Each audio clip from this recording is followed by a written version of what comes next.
sommes-nous si riches que nous puissions penser à autre chose? Édition spéciale consacrée aux inondations meurtrières dans l'Aude. 12 personnes y ont trouvé la mort, 8 sont blessées, une est portée disparue. Les dégâts sont considérables.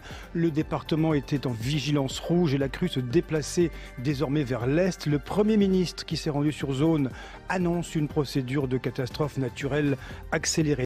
Le phénomène est-il nouveau? Faut-il y voir la conséquence d'une urbanisation galopante ou d'un phénomène croissant de dérèglement climatique? Et une faute pour l'avenir de notre planète. La population humaine s'accroît sans cesse. Avec elle, l'accroissement de la vie urbaine et de chaque ville. Mais de quelle ville avons-nous besoin? De quelle activité humaine universelle, favorable au climat?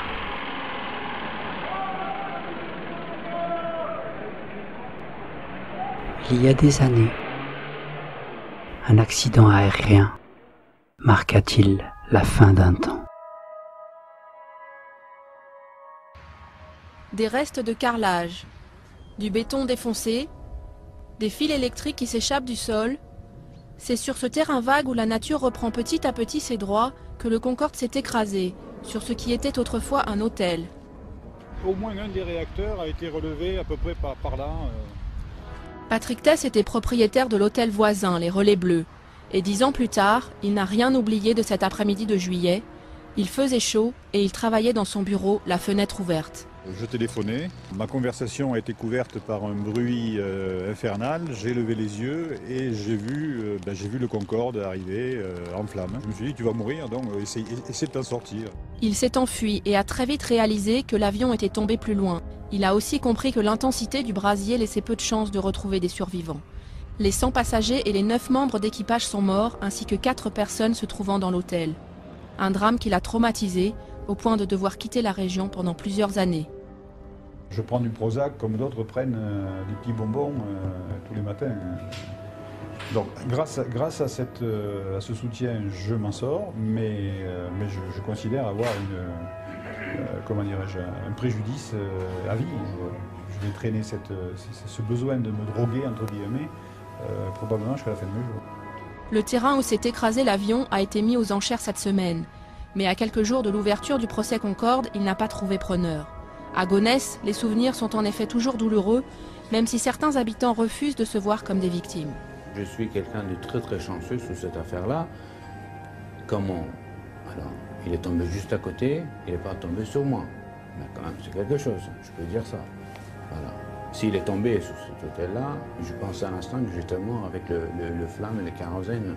Traumatisés ou non, les témoins de l'accident attendent la même chose du procès, où comparaîtront 6 prévenus à partir de mardi. Savoir pourquoi le drame s'est produit et qui en est responsable.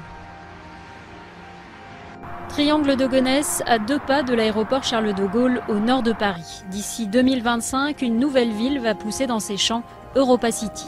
Un projet gigantesque du groupe Auchan, 500 boutiques, des salles de spectacle, des restaurants, des hôtels et même une piste de ski. L'objectif, attirer 30 millions de visiteurs par an, soit 2 fois plus que Disneyland Paris. On pourra passer une demi-journée au parc aquatique, passer à la ferme urbaine pour cueillir des produits qu'on va cuisiner avec un chef et déguster sur place, passer l'après-midi au parc des neiges pour faire de la glisse et aller assister le soir à un spectacle dans la grande salle de concert ou à passer par un grand magasin. Un petit peu plus loin, vous avez Paris. Un enthousiasme que ne partage pas Dominique Play. Cet agriculteur ne veut plus qu'on lui grignote ses champs. Il y a eu l'aéroport de Roissy, puis celui du Bourget, l'autoroute, les différentes zones commerciales et industrielles, et maintenant Europa City. En 50 ans, c'est plus de la moitié de ces terres que son père et lui ont dû céder. Mon père avait 320 hectares. Et moi, maintenant, j'arrive à 127 hectares. Bientôt, alors je vais avoir juste un petit jardin autour de mon hangar parce qu'ils nous prennent nos terres tout le temps. Dominique Play est soutenu par les écologistes locaux. Ils ont créé le collectif pour le Triangle de Gonesse pour dénoncer la démesure du projet et préserver ses terres agricoles. On a des terres riches ici, mais très profondes. Jusqu'à 6 mètres de profondeur, on est dans des terres les plus riches. Donc ici, toutes les cultures se font sans arrosage, sans rien, ça pousse tout seul. Le maire de Gonesse, lui, se défend de vouloir tout urbaniser. Il promet même que plusieurs centaines d'hectares du triangle de Gonesse seront préservés. Pour Jean-Pierre Blazy, EuropaCity est avant tout une chance que sa ville doit saisir. La question est de savoir si on veut rester une périphérie de Paris sans ambition, être une banlieue avec uniquement ses problèmes, ou si on veut, à travers des projets de cette nature, écrire une histoire différente pour gagner en attractivité. EuropaCity, avec ses milliers d'emplois potentiels, dans une région où le chômage dépasse la moyenne nationale, cela fait forcément rêver.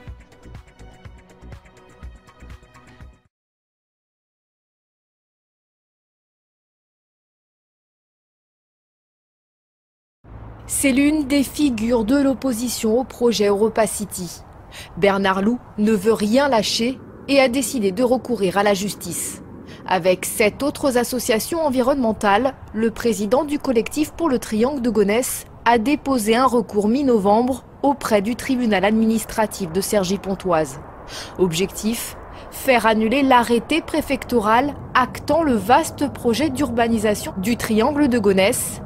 Pas question de voir émerger d'ici 2030 sur ces terres agricoles, entre Roissy et Le Bourget, un gigantesque quartier d'affaires, mais aussi EuropaCity, un projet pharaonique de complexe de commerce, de loisirs et d'hôtellerie sur 80 hectares porté par le groupe Auchan. La priorité, c'est de rénover les friches avant de consommer les espaces agricoles.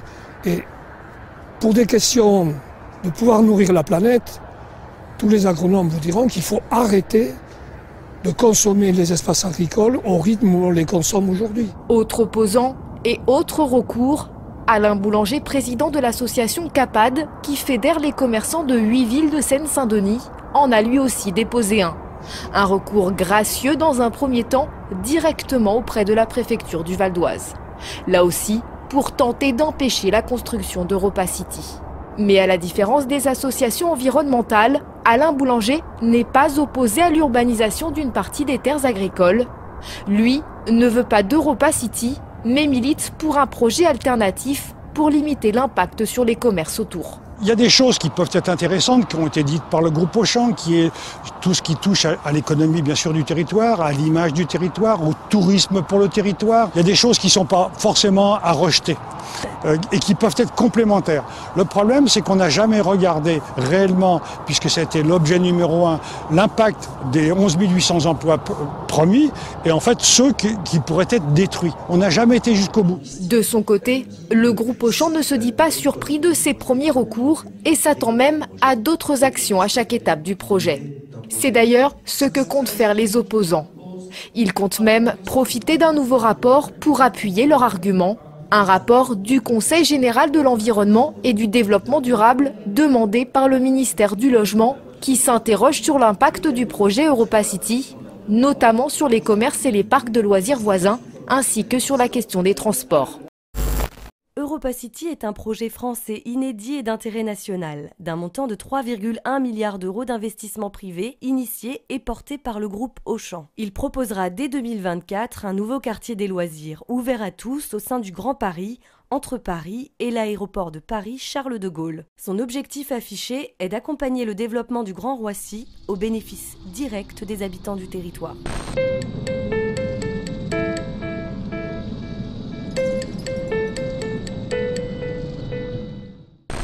EuropaCity, c'est avant tout un projet de territoire, un projet à double échelle, celle de la métropole et de son attractivité mondiale, et celle locale de Gonesse et des communes alentours.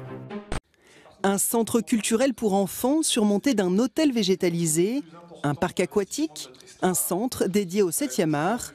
EuropaCity s'est affiché sur grand écran hier soir. Le plus important investissement de notre histoire. Et le groupe Auchan l'a rappelé, ce projet à 3 milliards d'euros est pharaonique. C'est vrai qu'on va créer de toutes pièces ce qui constitue les éléments d'une ville, donc le loisir, la restauration, le commerce, l'hôtellerie, la culture, ce qui fait la vie aujourd'hui et qui fait qu'aujourd'hui les gens peuvent faire société ensemble. Problème, ce quartier du Grand Paris doit pousser sur des champs de blé à 2 pas de Roissy, ce qui suscite opposition et complications administratives. Sans compter le retard de 3 ans de l'arrivée du métro automatique au triangle de Gonesse. Mais EuropaCity ne lâche rien. Mes actionnaires me demandent de réfléchir non pas à 2024 ou 2027, ils me demandent de réfléchir à 2030, 2040, 2050, parce que l'enjeu, c'est que ce lieu il soit toujours d'actualité. Pour s'adapter aux contraintes environnementales et à la demande citoyenne, les 10 architectes qui travaillent sur le projet vont multiplier les innovations écologiques. Recyclage d'énergie et de déchets, circuits courts, fermes urbaines. Quand vous travaillez sur un projet d'une telle envergure, c'est un quartier qui fera presque la taille du Marais. Vous testez des solutions qui mêlent intérêts économiques et écologiques. Dans le public, les élus locaux rêvent en pensant aux emplois créés et aux prévisions annuelles. 31 millions de visiteurs, 6 millions de touristes. C'est vraiment impressionnant et ça va ressortir un peu notre territoire de, excusez-moi le terme, de cette misère. Première pierre prévue entre 2020 et 2023 si tous les blocages juridiques sont levés. EuropaCity, pour moi, c'est le symbole même de l'horreur économique. EuropaCity, c'est un projet de plus qui est non seulement inutile, mais nuisible. EuropaCity, c'est avant tout un projet d'un centre commercial. Le Chinois, il a envie de venir à Gonesse. C'est un caprice de milliardaire. C'est les grands magasins qui s'intéressent à Paris. C'est Trocadéro. C'est pas ce qu'il est ici, il va à Courchevel, il a les moyens d'aller à Courchevel. Pourquoi il va se prendre la tête de venir ici, à Villers-le-Bel ou à Gonesse? C'est pourquoi nous avons souhaité associer l'ensemble des acteurs concernés et conduire, très en amont, une véritable démarche de co-construction participative. Une pluralité d'apports extérieurs qui permet d'ouvrir les perspectives, de comprendre les aspirations des habitants. On nous parle toujours de création d'emplois, création d'emplois. Moi je m'excuse, on va en détruire. Je vais pas dire autant, mais au moins la moitié, si c'est pas plus.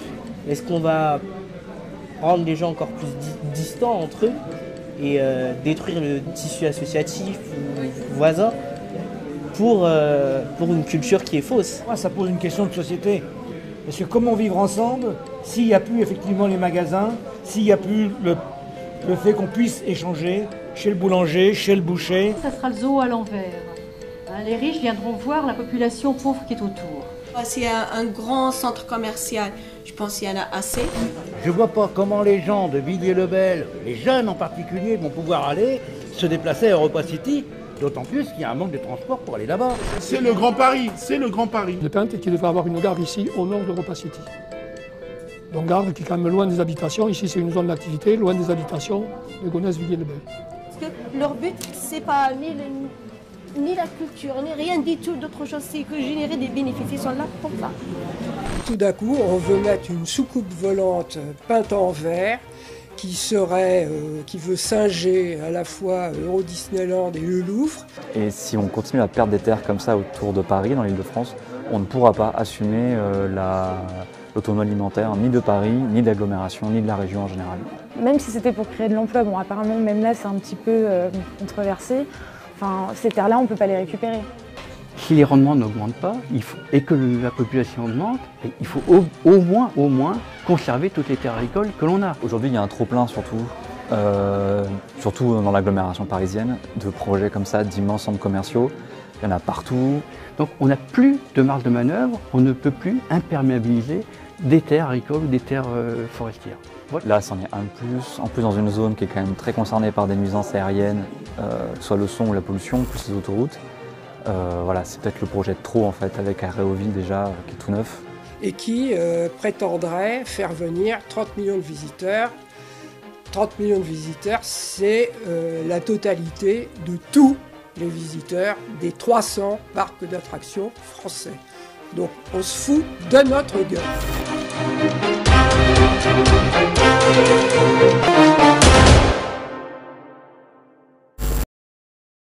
Nous apprenions il y a longtemps, dans les écoles de la République française, que les arbres, la végétation, les sols naturels captaient le gaz carbonique contenu dans l'air et les eaux de pluie, et qu'ils assuraient ainsi et aussi le cycle de l'eau. Mais est-ce que je me souviens bien ? Chaque personne veut progresser dans sa vie personnelle, professionnelle, sociale. En même temps, le réchauffement climatique est là, présent, pour tous et toutes. Un dicton disait « Quand le bâtiment va, tout va ». Mais urbaniser la végétation est-il toujours bon? Que provoque la fragmentation des territoires agricoles et naturels produite par l'urbanisation et par les infrastructures, aussi par la monoculture? Vaut-il mieux construire vers le haut, dans les villes, en épargnant les territoires naturels et agricoles? Confisquer la terre pour la couvrir de béton et de bitume confisque-t-il aux générations suivantes et aux nôtres nos puits de carbone naturels locaux et nos réserves foncières nourricières, locales et populaires? Aussi, autant d'emplois locaux pour tous et toutes. Quelle est la vraie valeur de ces biens de commune, naturels et agricoles, pour la préservation de la vie en général, la biodiversité, et de nos vies? Le 16, Conseil économique, social et environnemental, est-il écouté seulement, précisait son avis sur ces questions en 2015.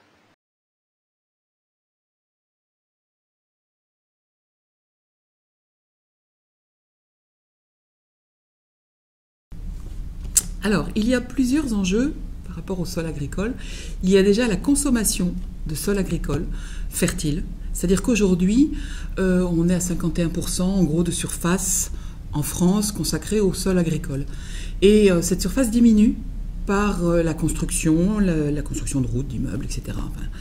Et il faudrait pour notre autosuffisance alimentaire que l'on puisse au moins conserver les sols agricoles que nous avons actuellement. Donc ça, c'est un premier enjeu.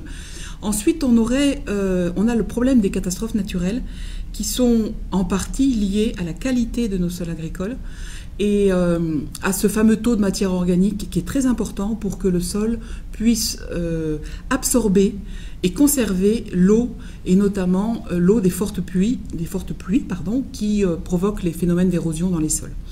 Et ensuite, on a le problème de la fertilité du sol. On a l'enjeu de la fertilité du sol qu'il nous faut préserver, toujours avec cette fameuse matière organique dont les sols ont besoin pour être vivants et pouvoir fonctionner au mieux avec une fertilité qui soit maximale.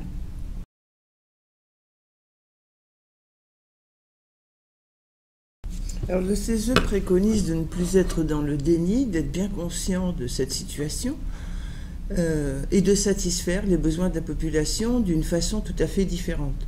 On a pris l'habitude de construire du neuf à chaque fois qu'on avait besoin de logements, qu'on avait besoin de surfaces de bureaux, qu'on avait besoin d'usines, qu'on avait besoin d'équipements collectifs. Le CESE préconise de réutiliser tout le bâti existant qui est disponible. C'est la première des choses. Il faudrait orienter des politiques publiques dans ce sens. Apprendre aussi à mutualiser les équipements. Nous ne sommes pas obligés à chaque fois de bâtir. Il y a des intercommunalités qui voient le jour, qui sont de plus en plus importantes. Elles peuvent se concerter pour essayer de partager ensemble, de monter des projets ensemble. Le CESE préconise également d'avoir recours à ce qu'on appelle l'intelligence collective, c'est-à-dire de faire vivre la démocratie. C'est ça qui redonnera confiance dans l'acte politique en général. C'est à plusieurs, en général, qu'on trouve des solutions. Donc il existe des tas d'outils aujourd'hui au niveau de l'aménagement du territoire. On parle des SCOT, des schémas de cohérence territoriale, au niveau des plans locaux d'urbanisme, au niveau des plans d'occupation des sols. Il faut se concerter, parler beaucoup, avant de faire émerger des projets en ayant fait le tour de toutes les difficultés pour faire des choses qui n'aillent pas puiser sans arrêt sur la terre agricole. Il faudra densifier les villes, c'est un mot aussi qui fait peur. On peut le faire de manière intelligente en ayant recours plus que d'habitude à des architectes pour refaire des centres de ville qui vont mixer du logement, qui vont mixer du bureau, qui vont mixer des équipements. cesser aussi de bâtir des zones pavillonnaires en milieu périurbain, comme on l'a fait un peu trop souvent, un peu trop facilement, pour laisser des terres aux agriculteurs, parce que faut être cohérent dans la vie quand on veut consommer local, mais il faut laisser des terres aux agriculteurs pour produire dans les ceintures périurbaines. Une autre idée aussi consisterait aussi à redévelopper des jardins familiaux partagés qui ne sont jamais que les jardins ouvriers qu'on a pu connaître les uns les autres dans notre jeunesse.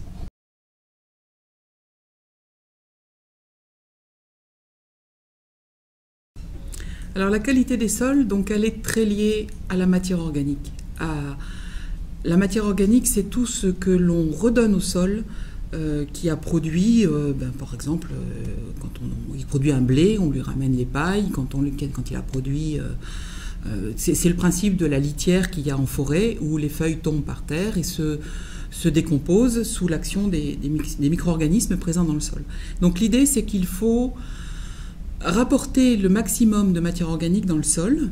Et le sol, on en parle beaucoup en ce moment, le sol pourrait être un formidable outil de stockage du carbone. Donc dans les phénomènes de changement climatique, les sols ont un rôle important à jouer, pour autant qu'on fasse le travail, parce que le sol peut stocker du carbone, mais il peut aussi en déstocker selon la façon dont on travaille. Donc ce que le CESE préconise dans ce projet d'avis, c'est les couverts végétaux. Parce qu'un sol qui stocke du carbone, c'est un sol qui est couvert de plantes. Ce sont les plantes qui vont stocker le carbone et qui vont ensuite restituer ce carbone au sol quand elles vont se décomposer. Donc ce sont les couverts végétaux, que ce soit des intercultures, que ce soit des haies, des arbres, que ce soit des assolements différents, c'est-à-dire des successions de cultures qui soient différents et qui apportent au sol cette matière organique. Et puis... l'important, c'est de soutenir les agriculteurs dans ces pratiques culturelles. C'est-à-dire qu'on ne peut pas demander tout et son contraire aux agriculteurs. Il faut expérimenter déjà certaines pratiques et ensuite les aider à mettre en œuvre ces pratiques dans leur ferme. Donc voilà en gros ce qui est préconisé. Avec on a besoin de l'outil cartographique, on a besoin de la recherche pour préciser sur des cartes les qualités des sols, pour que ces cartes puissent être utilisées au niveau des documents d'urbanisme. Et on a besoin de faire connaître, on a besoin de faire parler des sols dans le grand public, dans les manuels scolaires, auprès des élus, pour faire valoir ces qualités des sols qui sont aujourd'hui primordiales pour notre avenir à tous.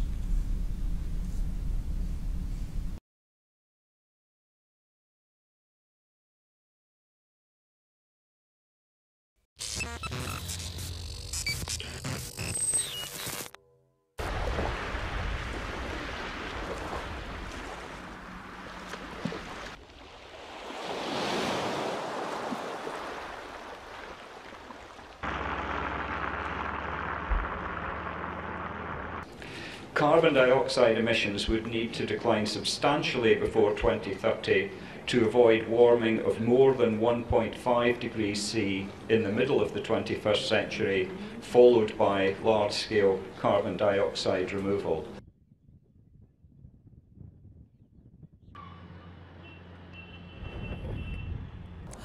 I think this special report is one of the most important scientific reports that we've ever had. And I know that sounds like a big deal, but it is. It really shows the short amount of time that we have left in order to avoid catastrophic changes, and it lays out a rescue plan for humanity of what we need to do all together. Everybody needs to act to avoid those impacts.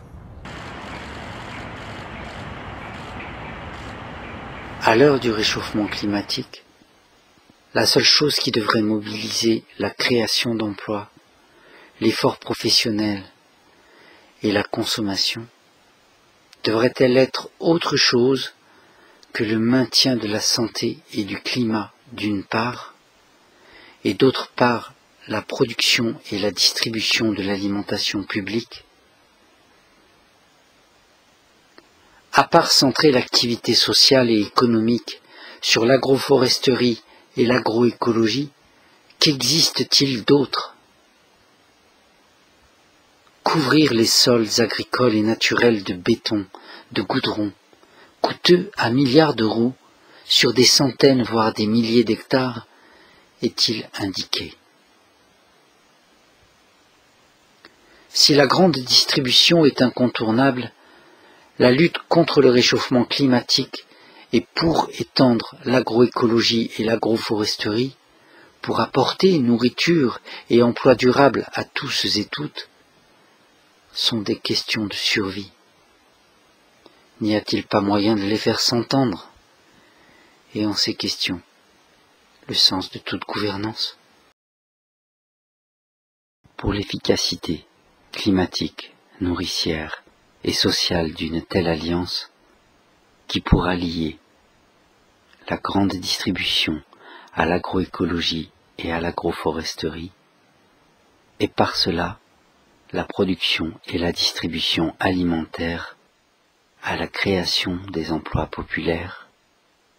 Sommes-nous si riches que nous puissions penser à autre chose?